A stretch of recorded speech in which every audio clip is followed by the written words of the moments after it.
This is Mock Draft Mayhem Part 2 on Fantasy Football Today Express. I got so excited there, I knocked my desk over a little bit there. Sorry for the bobble. But we are here with Jamie Eisberg. I'm Adam Azer, and we're going to talk about Ryan Wilson's mock draft. Yesterday, we looked at Chris Trapasso's. Now we'll take a look at Ryan Wilson's. He has Ashton Jeanty going pretty late, falling to the Broncos with the 20th pick in the draft, I believe. 20th overall.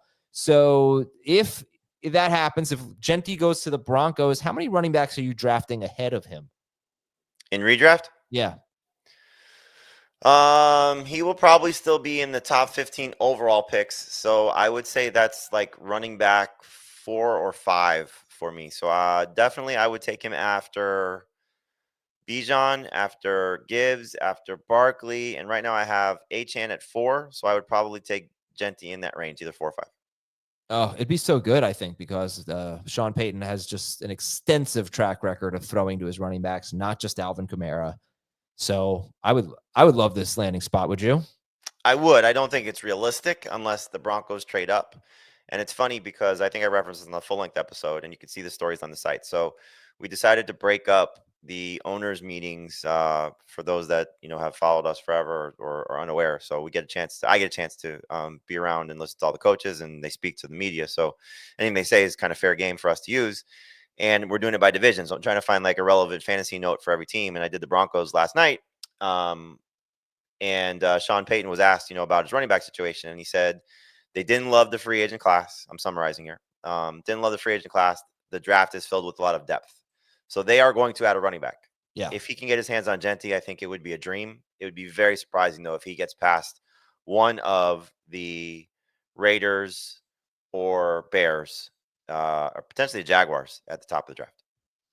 All right. The second question here about Ryan's mock draft is about the Buffalo Bills, and they take Luther Burden, I believe. Yeah, let me just double check. So they take Burden, 30th overall. And the question is, how would you rank Buffalo's pass catchers if they take Luther Burden? So assuming that they don't add another veteran, and we're talking about Khalil Shakir, Keon Coleman, and Burden, I would probably go Shakir 1, Burden 2, Coleman 3. Okay. Yeah. All of them would be outside the top 40 receivers. Yeah, it would be pretty bad for Coleman. It wouldn't be so great for Kincaid either. We didn't talk about him, but yeah, I think Burden would have so much more upside than Shakir. They're completely different. It's dealing with the safety of Shakir and the upside of Burden, right?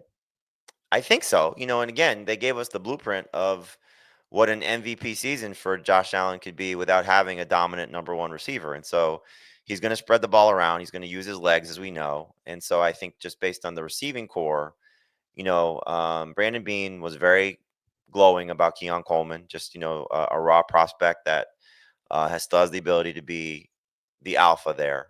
But they made the trade for Amari Cooper for a reason. It didn't work out, but they were clearly realizing that this receiving core needed some help. And so they lose Mac Hollins. There's an opening for somebody to come in and make some plays.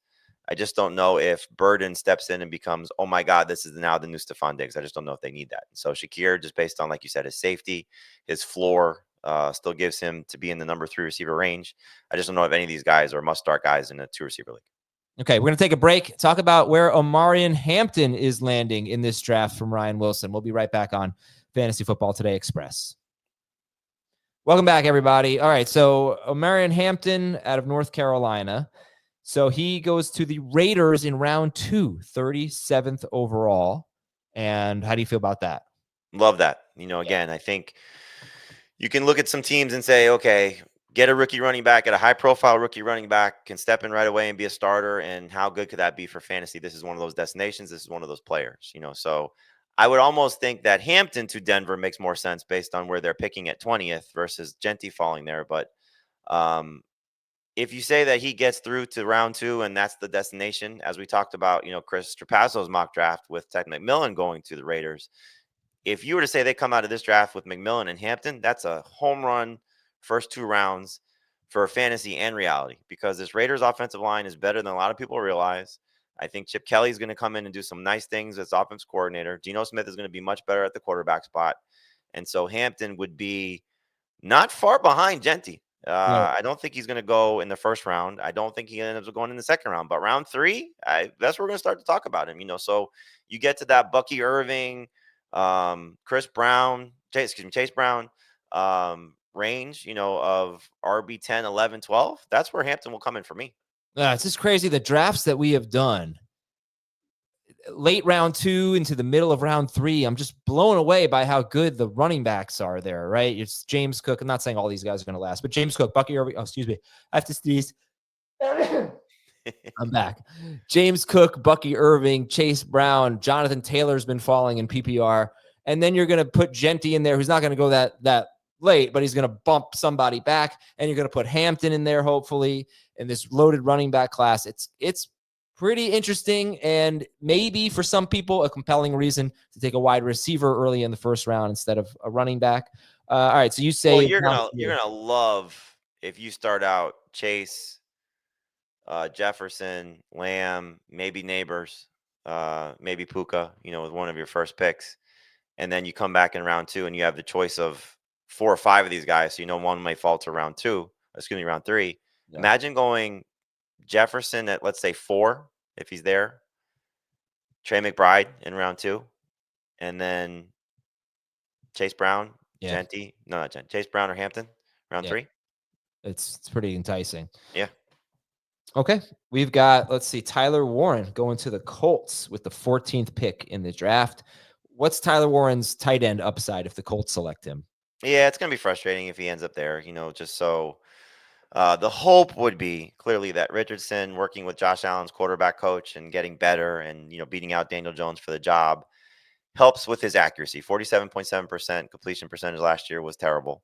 So if he can be closer to a 60% completion guy, which is asking a lot, and then you're giving him a guy that can win in the middle of the field, because I think he will challenge in the middle of the field. I think he's going to have that type of profile if he can become a more polished passer, which is, again, a big ask. But then he can end up being a great fantasy option because, this is a guy that we've seen most of his big plays come down the field. It's hurt, a guy like Michael Pittman, for example. So this is not the most ideal landing spot. So you're asking a lot of Richardson to take the next step and be better.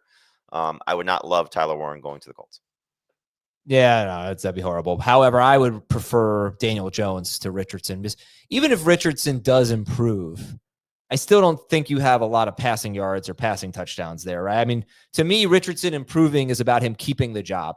He's not going to lead a passing offense that's all that, I don't want to say productive, but putting up numbers just because of his profile. Now, Jones obviously isn't either, but I still think Jones could get to like 3,500 yards. I don't really see that from Richardson, but please don't put Tyler Warren on the Colts. Let's just let's just not even go there.